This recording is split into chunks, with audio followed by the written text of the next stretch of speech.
कहते हैं कि आध्यात्मिक शून्य व्यक्ति का जीवन ऐसे समझो जैसे बिना ब्रेक की गाड़ी। गाड़ी बहुत मजबूत हो, ट्यूब टायर भी बड़े अच्छे मजबूत हो, गियर बक्सा भी सशक्त हो और उसमें प्रशिक्षित जो है ड्राइवर हो, चालक हो, लेकिन उसमें ब्रेक नहीं हो, ब्रेक फेल हो, तो आप समझते हैं उस गाड़ी से दुर्घटना ही होगी। वैसे ही मनुष्य खूब धनवान हो, खूब बलवान हो, खूब सगे संबंधियों से भरा पूरा हो, लेकिन उसके अंदर आध्यात्म विचार नहीं हो, आत्मा परमात्मा मन के शुद्धता के विचार नहीं हो, निश्चित रूप से उससे दुर्घटना ही होगी। इसलिए जो बलात्कार, भ्रष्टाचार, मिलावट, जमाखोरी, घूसखोरी, ये सारे जो घटनाएं घटित हो रही हैं, उसके पीछे क्या है? नास्तिकता है। उसके पीछे क्या है? ईश्वर आत्मा इनका अस्तित्व मानना ही नहीं है। उसके पीछे है कोई ना परलोक को मानना, ना पिछले लोगों को मान रहा, बस खाओ पियो मौज करो। इसीलिए हमें अपने जीवन को सुंदर, सुखद और संयमित बनाने के लिए आध्यात्म रूप से अंदर से सशक्त होना होगा। इसलिए मैं आज चर्चा ज्यादातर आत्मा परमात्मा भक्ति उपासना से संबंधित कर रहा हूँ। बाकी कल से आपके बीच में सामान्य विषय भी आएंगे जो हमारे व्यवहार को सुंदर बनाने वाले हैं, लेकिन मूल बात है हमारी प्यास, हमारी मांग, अंदर का जो हमारा है मुख्य जीवन, उसको हम सुंदर और सुखद कैसे बनाएं। अब बात आती है, भक्त कहता है भगवान मैंने ये जान लिया कि वास्तव में आपकी भक्ति उपासना सत्यनारायण भगवान की व्रत कथा सुनने कहने से ही जीवन अच्छा बनेगा। अब कहा कि किम विधानम च को विधि किम फलम च तत्व्रतम। सज्जनों, माताओं, बहनों, तो ये वहां ऋषि मुनियों ने आपस में विचार किया, आखिर सत्यनारायण भगवान का नाम, स्वरूप, कार्य, महिमा पाने का तरीका, फल क्या है, विस्तार से भगवान इस बात को बताइए। तो देखो, कोई जब अपना परिचय देता है तो पहले स्वयं देता है। ये आप सब जानते हैं। आप मुझे नहीं जानते होंगे तो आप कहेंगे आप अपना परिचय दीजिए और मैं अपना नाम, अपना काम, अपना गाँव, स्थान ये सब बताऊंगा तो आप परिचित हो जाएंगे। और मैं नहीं जानता हूँ आपको तो मैं ही कहूँगा आप कृपया अपना परिचय दीजिए, आपका नाम क्या है, आपका काम क्या है। जब आप बता रहे हो तो आपसे परिचित हो जाता है। व्यक्ति मौन रहे, कुछ अपने बारे में बताए, नहीं तो दुनिया को कोई व्यक्ति जान ही नहीं सकता कि कौन है, इसका नाम क्या है। वैसे ही भगवान ने स्वयं अपना परिचय दिया, ईश्वर ने अपना ज्ञान स्वयं दिया। अगर भगवान अपना ज्ञान स्वयं नहीं देते तो दुनिया कोई व्यक्ति ये नहीं जान पाता कि संसार में ईश्वर नाम की कोई वस्तु है। सृष्टि के प्रारंभ में जब भगवान ने सृष्टि का ज्ञान दिया, हमारा ज्ञान दिया, वहां अपना भी दिया। इसलिए वेदों में एक मंत्र आता है जिसको हम गायत्री महामंत्र कहते हैं, जिसको ऋषि मुनियों ने गुरु मंत्र के रूप में स्वीकार किया है। सबसे पहले ब्रह्मचारी को गुरुकुल में यही मंत्र बताया जाता है, इसी से तुम्हें स्तुति, प्रार्थना, उपासना करनी है, क्योंकि इसमें स्तुति भी आती है, प्रार्थना भी आती है, उपासना भी आती है। इसमें भगवान का नाम भी है, स्वरूप भी है, उसके कार्य भी है, उसकी महिमा भी है, उसके पाने का तरीका भी दिया हुआ है इसमें, और फल भी है। इतना विशाल भाग लिए, अर्थ लिए ये गायत्री मंत्र है।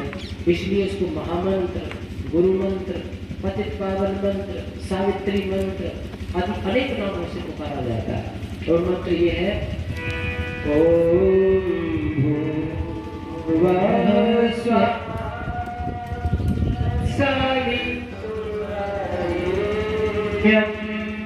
भर्गो देवस्य धीमहि धियो यो नः प्रचोदयात्। इस महागुरु गायत्री मंत्र में सबसे पहले हम किसी का परिचय जानते हैं तो पहले उसका नाम पूछते हैं, कृपया अपना नाम बताइए। तो भगवान ने अपना नाम बताया ओम। पिछले महर्षि दयानंद जी ने सत्यार्थ प्रकाश के प्रथम समोल्लास में लिखा है ओम परमात्मा का निज नाम है, सर्वोत्तम नाम है। नाम तो और भी है भगवान के, लेकिन उन सब नामों में सर्वोत्तम नाम ओम है और इसको निज नाम कहा है। एक नाम दूसरों का दिया हुआ होता है। हम सबके नाम दूसरों ने दिए, पंडित जी ने दिया नाम, या मेरे दादा दादी ने, माता पिता ने दिया, समझ इसका नाम बच्चे का से ये बोला जाए। मेरा निज नाम नहीं है, मैंने अपना नाम नहीं रखा कि मैं देश का हूं। बाकी ये नाम जो है मुझे दूसरों से मिला है। दुनिया की हर वस्तु का नामकरण किसी दूसरे ने किया है, लेकिन परमात्मा के नामकरण करने वाला वो दूसरा है। निज नाम है, अपने आप भगवान ने नाम दिया कि मुझे आप ओम नाम से पुकारिएगा। इस ओम नाम में और भगवान के नाम आ जाते हैं और अनेकों नाम इसी में समाहित हो जाते हैं। इसमें 3 अक्षर है, अकार, उकार और मकार, और उनमें ब्रह्मा ग्रंथ में आता है और बहुत सारे नाम समाहित है। और ये निज नाम है, और भी नाम बहुत होते हैं। कुछ नाम गौणिक होते हैं, कुछ कार्मिक होते हैं, कुछ संबंधवाची होते हैं। एक मुख्य नाम होता है, पर नाम और भी बहुत होते हैं। जैसे हमारे भी बहुत नाम है, लेकिन मुख्य नाम तो एक ही है। जैसे मुख्य नाम मेरा नाम देशराज है, लेकिन कोई शास्त्री जी, कोई आचार्य जी, कोई पंडित जी, और अब एक मुनि जी नाम हो गया, प्रत्यक्ष मुनि। और भी नाम है। इससे पहले कोई मुझे पिताजी कहता था, मेरा बेटा बेटी, कोई मुझे पुत्र कहता है, कोई भैया कहता है, कोई फूफा, जीजा, ताऊ, साला ये कहता है। माता बहनों को कोई बुआ है, कोई बहन है, किसी की बेटी है, किसी की चाची है, ताई है, बुआ है, बहन है। कितने नाम होते हैं। संबंधवाची नाम बहुत होते हैं, कुछ गुणवाची नाम होते हैं। कोई भजन ध्यान करे तो उसका नाम भगत जी पड़ जाता है, और भगत जी क्या कर रहे हो, भगत जी कहाँ जा रहे हो।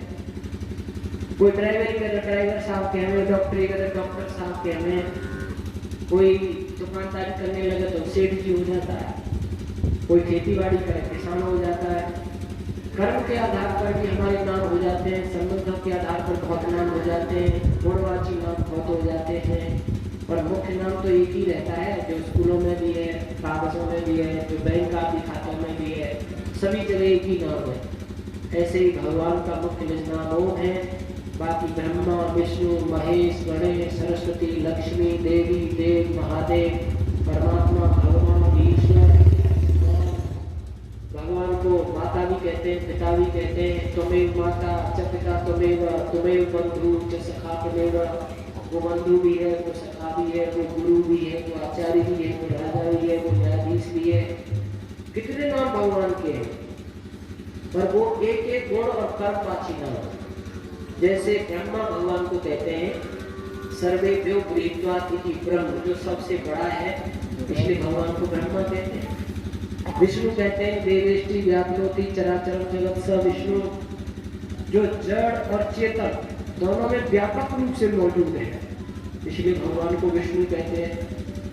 भगवान को शिव कहते हैं, शिव कल्याण धातु से बनता है, जो सबका कल्याण करता है, इसलिए उसको शिव कहते हैं।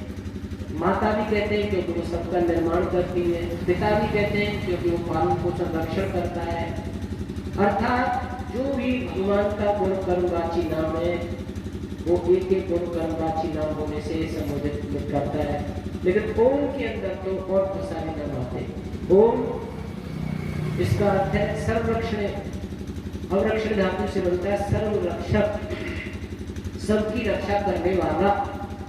और सबकी रक्षा कोई कर सकता है जो व्यापक हो, सर्वशक्तिमान हो, सर्वज्ञ हो, सर्वंतर्यामी हो, बहुत गुण होंगे तब वो सबकी रक्षा करता है। इसलिए इस एक ओम के अंदर बहुत नाम आते हैं। और ऋषि ने एक बात कही है, ओम नाम ऐसा है जैसे पिता पुत्रवत।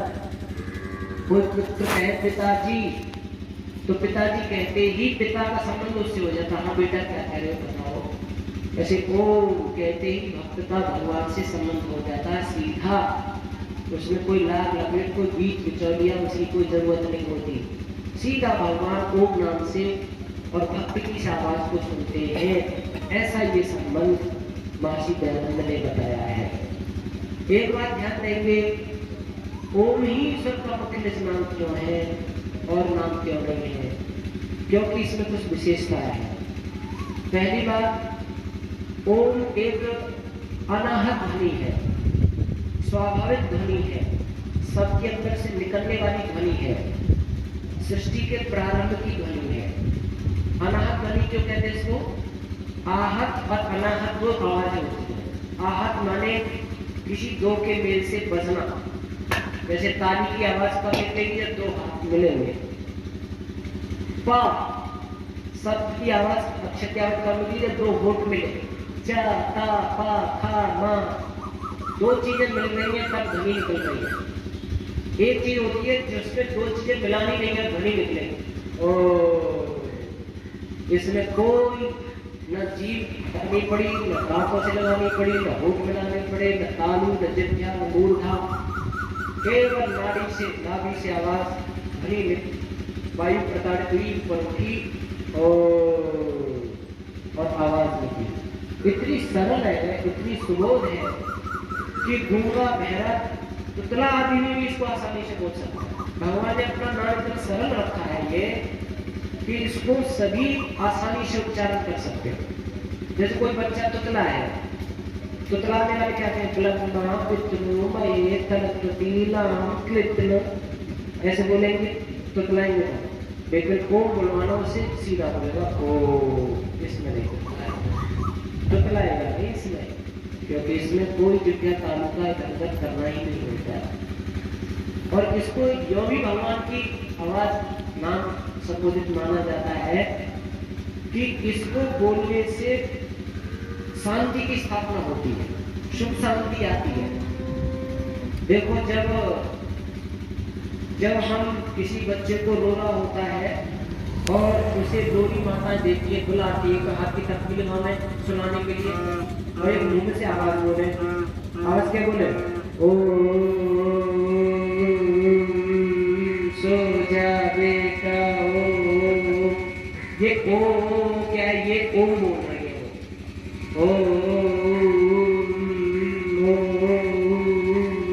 और थपकी दे रही है। तो ये जो ध्वनि है जब उसके शरीर से स्पर्श करती है इसका कंपन, तो बच्चे को शांति आती है और नींद आता है। और एक बात ध्यान देंगे, सबके अंदर से अपने आप भी निकलती है। जब कभी आप भोजन ठीक ढंग से कर लेते हो तो चाहे कोई हिंदू हो, मुसलमान हो, सिख हो, ईसाई हो, टकार आती है, क्या कहते हैं ओम। बाद में चाहे आपके ओम राम, ओम कृष्ण, ओम अल्लाह, ओम यीशु, बाद में कुछ भी नाम बोलो, पर पहले तो ओम ही निकला टकार में। अर्थात सबके अंदर से इस ध्वनि को भगवान ने स्वाभाविक रूप से निकाला है। ये समझाने के लिए सभी नामों में मुख्य नाम सीधा मेरे से जुड़ने का नाम ओम ही है। इसका बार बार हमें उच्चारण करना चाहिए। उपनिषदों में ओम का जप करने की 4 विधि दी है। एक है वाचिक जप, दूसरी है उपांशु, तीसरी है मानसिक, चौथी है अजपा, और चारों के अलग अलग फल दिए। जैसे कहते हैं एमबीबीएस करेगा इसका फल क्या है, डॉक्टर बनना। एलएलबी करेगा इसका फल क्या है, वकील जज बनना। इंजीनियरिंग बच्चा पढ़ लेगा तो क्या फल मिलेगा, इंजीनियर बन जाना। इतनी योग्यता पढ़ लेगा तो इतनी नौकरी मिल जाएगी, इतनी नौकरी मिल जाएगी, ऐसे फल देते हैं मिले। वैसे भगवान का जाप करने के फल दिए हुए हैं। वाचिक जप का ये फल, उपांशु का ये फल, मानसिक का ये फल, अजप का ये फल। वाचिक जप क्या होता है, वाणी से बोलकर ईश्वर को पुकारना। जैसे ओम ओम, ऐसे बैठ के बोल करके जो भगवान को पुकारता है। ओम के साथ 2 चीजें और जोड़नी है आपको। एक तो उसका अर्थ स्मरण करना है और एक समर्पण।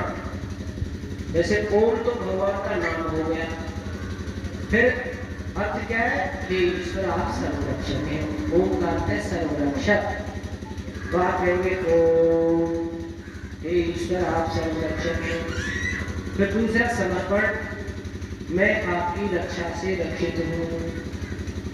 इतना करने पर वाचिक जप पूरा होता है। और एक बात है, जिसका मन नहीं लगता हो भजन में, वो शुरू में बोल करके ही जप किया करे।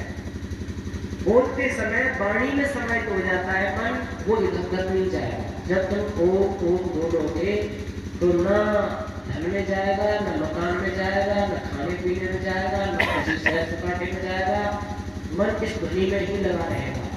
प्रथम भगवान के भक्त को ओम बोल करके ही भगवान का भजन करना चाहिए। इसका लाभ क्या है? पृथ्वी लोक पर विजय, ऐसा पक्ष बन जाता है। यानी धन धान्य की वृद्धि। जो वाचिक जप करेगा सुबह शाम बैठकर एक घंटे, उसके जीवन में जीवन जीने के साधनों में कमी नहीं आएगी। लेकिन ये मत सोचना शास्त्र जी कह रहे काम तुम गलत सलत करो, काम धंधा कुछ करो नहीं, ओम एक घंटा कर लो सुबह शाम, बस सब धन आ जाए। ओम का जाप करने वाला इतना सक्रिय हो जाता है, कर्मशील हो जाता है, आलसी प्रमादी निकम्मा रह नहीं सकता, वो योग बचा जाती है। पर तुम बिना मन के भी, बिना किसी योजना के भी तुम करके लग जाओ, आगे चलिए जीवन का तुम्हारा एक सुहावना हिस्सा बन जाए।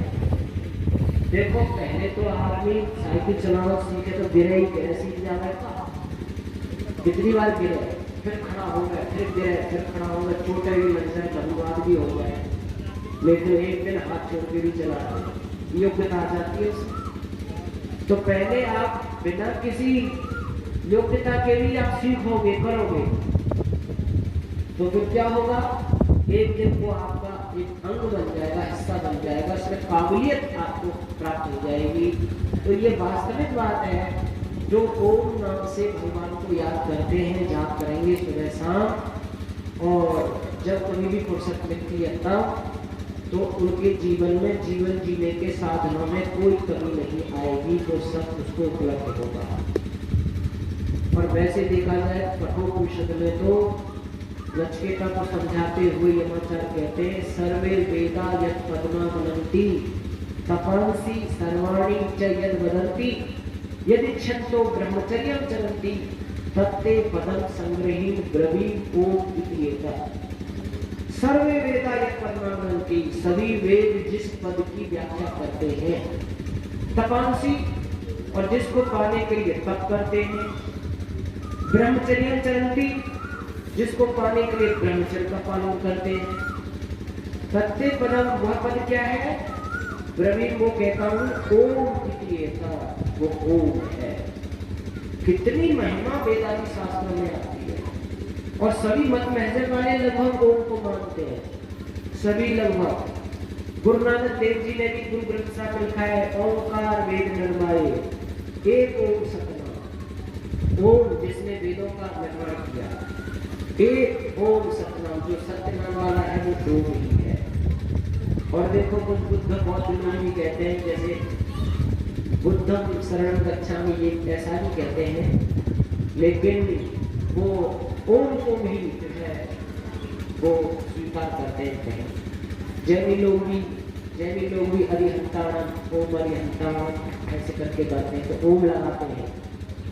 और पौराणिक लोग ओम नमः शिवाय, महादेव के मंदिरों में ओम नमः शिवाय ओम पहले लिखा होता है। ओम की महिमा इतनी व्यापक है सारी दुनिया में, कहीं न कहीं किसी न किसी रूप में मान रही है। और एक बात बताएं, नासा के जो वैज्ञानिक है, हमारे यहाँ के जो वैज्ञानिक संगठन उसको इसरो कहते हैं, और विदेशियों के वैज्ञानिक संगठन उसको नासा कहते हैं।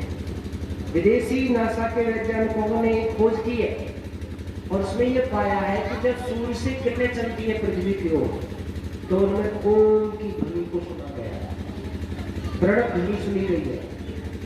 वैज्ञानिक यह निश्चित आश्चर्य कर रहे हैं कि हम आज देख रहे हैं कि भाई दुनिया में ओंकार की ध्वनि गूंज रही है, लेकिन ये भारत के ऋषि मुनियों ने सृष्टि में पता नहीं कब से ओम का उच्चारण करते आ रहे, उनको कैसे पता चल गया कि वास्तव में ईश्वर ओम है और इस दुनिया की ध्वनि वास्तविक ओम ही है।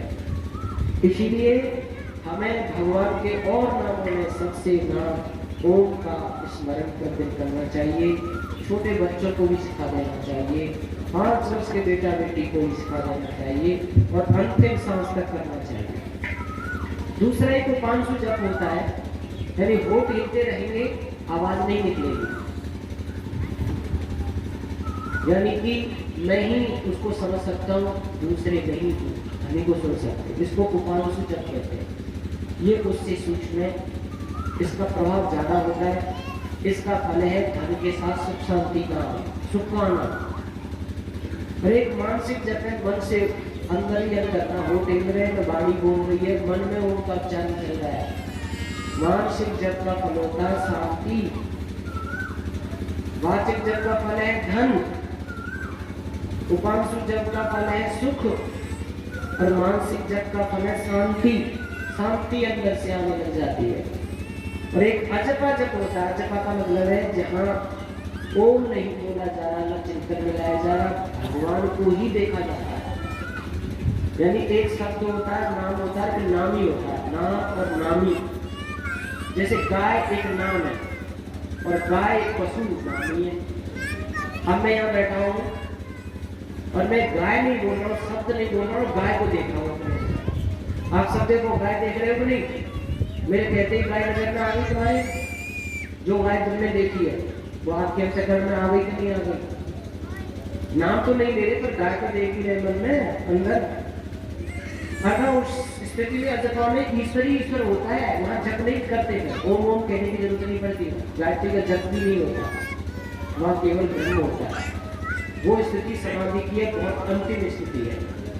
ऐसा नहीं उसको ऋषि मुनि योगी प्राप्त कर सकते हैं, स्त्री माताएं बहनें आप नहीं कर सकते, सब कर सकते हैं, पर हम अभ्यास नहीं कर रहे।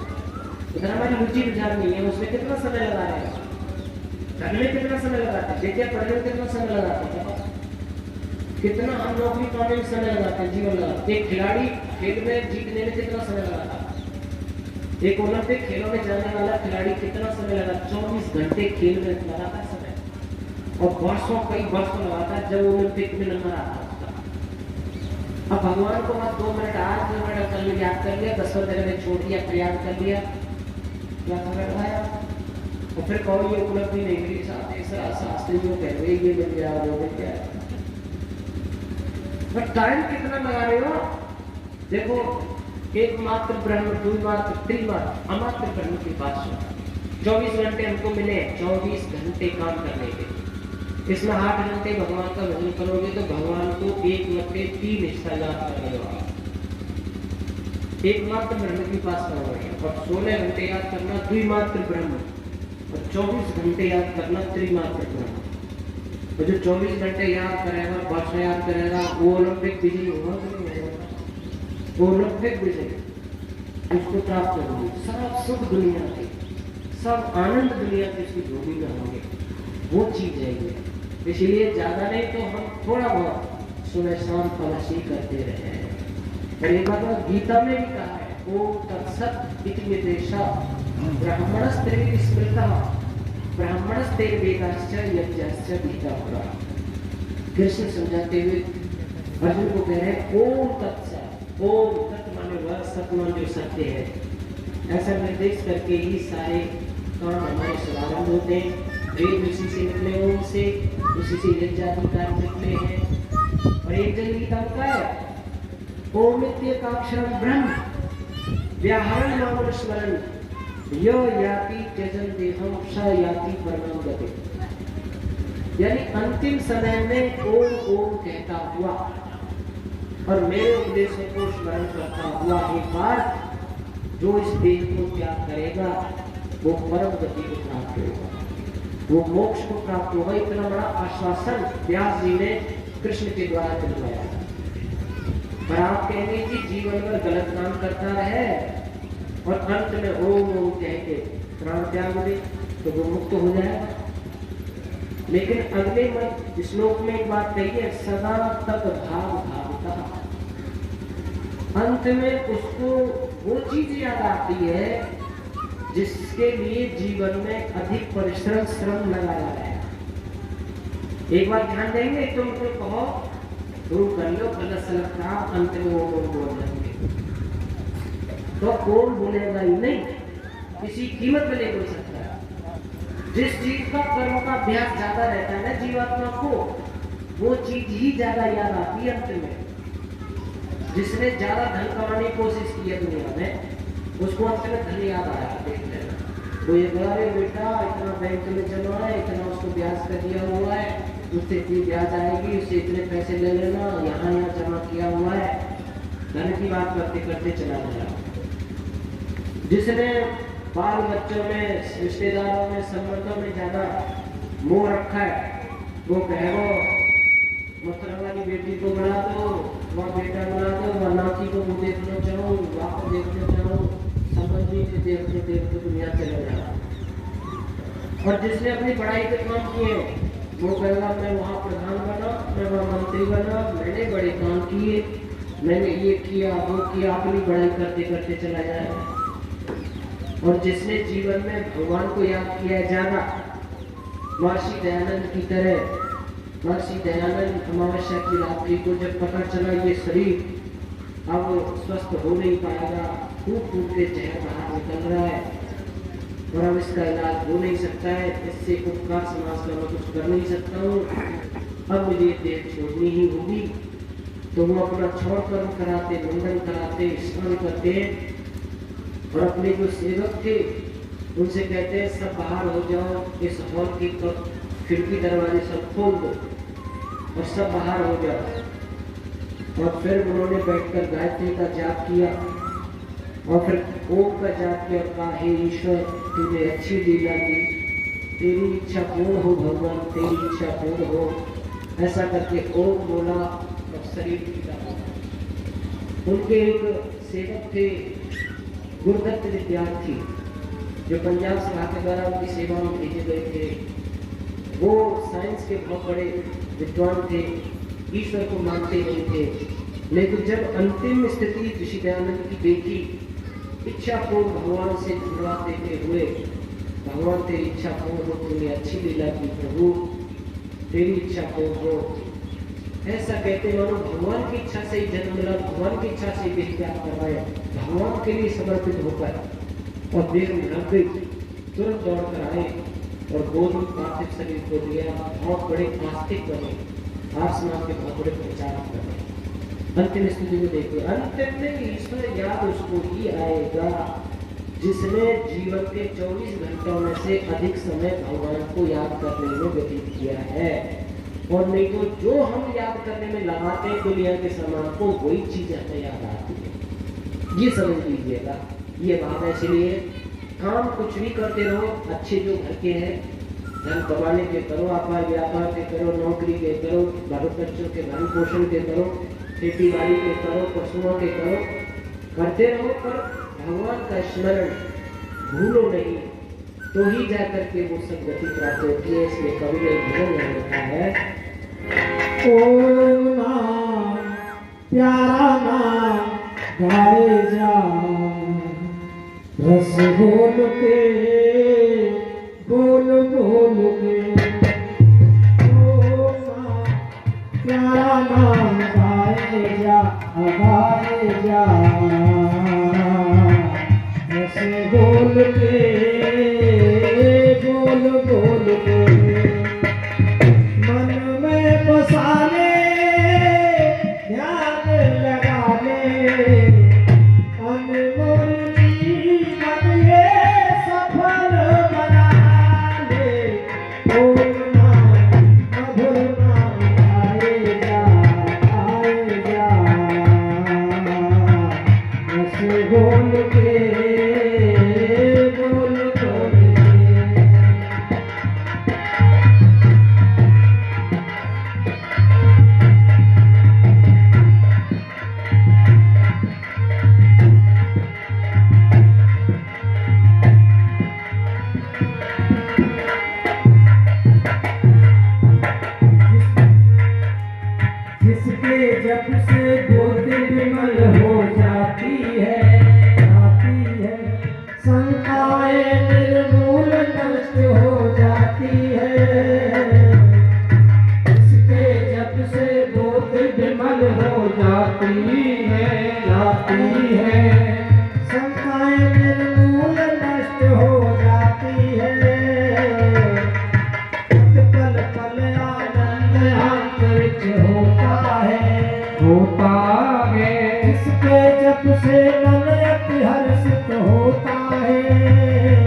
जा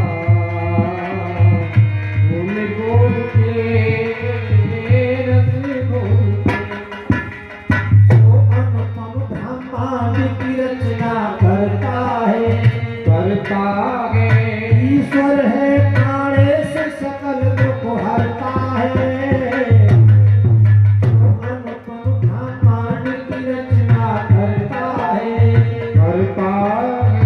ईश्वर है प्राणे से सकल दुख हरता है ऐसे भक्त प्रभु भक्त ही उसको प्यारा है दुखिया निर्मल दीन का एक सहारा है मन में बसा ले ध्यान लगा ले अनमोल जीवन ये सफल बना ले ओम नाम प्यारा नाम गाए जा रस घोल के मीठा बोल के रस घोल के मीठा बोल के ओम नाम प्यारा नाम गाए जा रस घोल के मीठा बोल के इधर उधर दर बदर भटकता क्यों नर है अणु में कण कण में व्यापक ईश्वर है